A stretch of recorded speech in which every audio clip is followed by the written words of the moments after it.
ياسين بوسحاقي مرشد سياحي بالقصبة.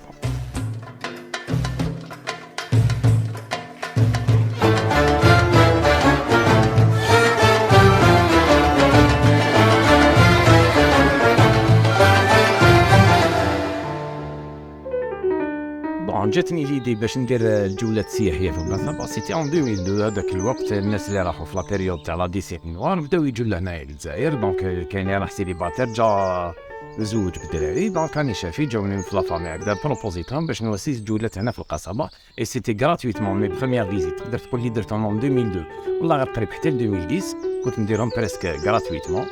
ومن بعد فوالا قلت بوكوا با، يعني الانسان يدير هكا مهنه وكهوايه، يعني حاجه نحبها. دونك وليت 2010 ندير لي فيزيت دو جروب بور لي زيترونجي بور لي لوكو اوسي. دونك اللي كنا نديرو لهم جولات سياحيه هنا في القصبة. وكيفاش تاني جاتنا ليدي حنا في لا فامي على كل حال افون لا بيريود تاع لا ديسينيغوار ديجا اون افي كالكو غيد اللي كانوا خدموا في لا فامي كانوا كبار على كل حال، بينهم كريمو برور الله يرحمه، عمي زبير بوسحاقي الله يرحمه، مصطفى برور اللي هو اكتور وكان خدم في التوريزم ثاني. دونك شغل في لا فامي حنا كانت هذه ليدي تاع لي ميتي دو غيد لا باز. كان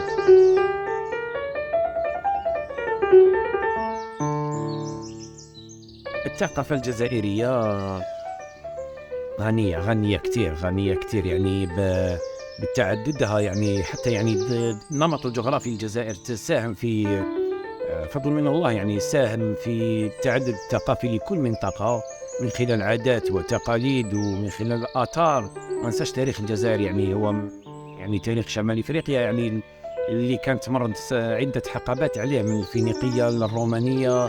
فكل هذا ساهم يعني شبه نقدر نقول لك نشبه الثقافة الجزائرية يعني نقول لك أغلى لوحات أو لي طابلو يعني اللي تباعوا في المون هما تلقاهم غالبا ما يكونوا لي فسيفساء أو موزايك. فنشوف أنا الثقافة الجزائرية مثل هذه الفسيفساء اللي هي غنية، ما تقدرش تنحي جهة عن جهة أخرى لأنها ربما غنية بكمالها هكذا.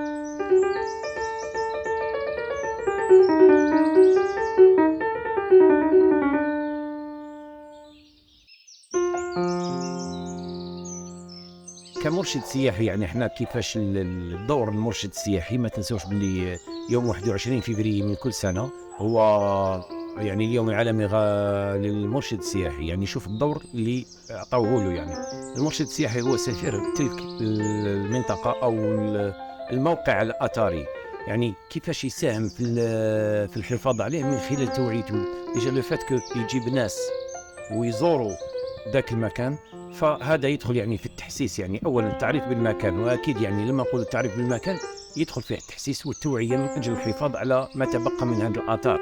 يعني هي شدة عوام وعوام علاش توصل عندنا لازم تروح. دونك حنا نكونوا الناس لأننا كلنا عابرين سبيل في هذه الدنيا، ولكن من الأفضل يعني نحافظوا كما حافظوا اللي قبلنا، على الأقل يبقى تاني الأجيال الآتية إن شاء الله.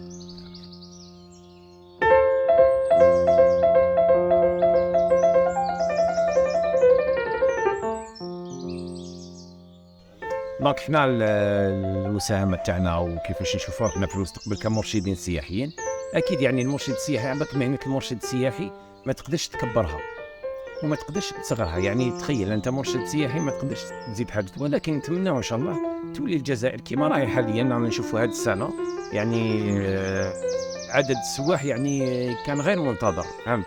يعني شفنا إقبال قريب من كل دول العالم اللي جاو زاروا، حتى يعني البواخر السياحية لي كروازيير ولاو يجون الجزائر مؤخرا. نتمنى ان شاء الله نشوف كل الجزائر وليس القصبة او الجزائر فقط. انا صار في بليزير يعني كي نشوف السواح كثير راحوا لوعران ولا بجايه ولا قسنطينه ولا تلمسان ولا هذا، يعني كل يشرف يعني الجزائر كبلد كقطب سياحي وتعرف بتراثنا.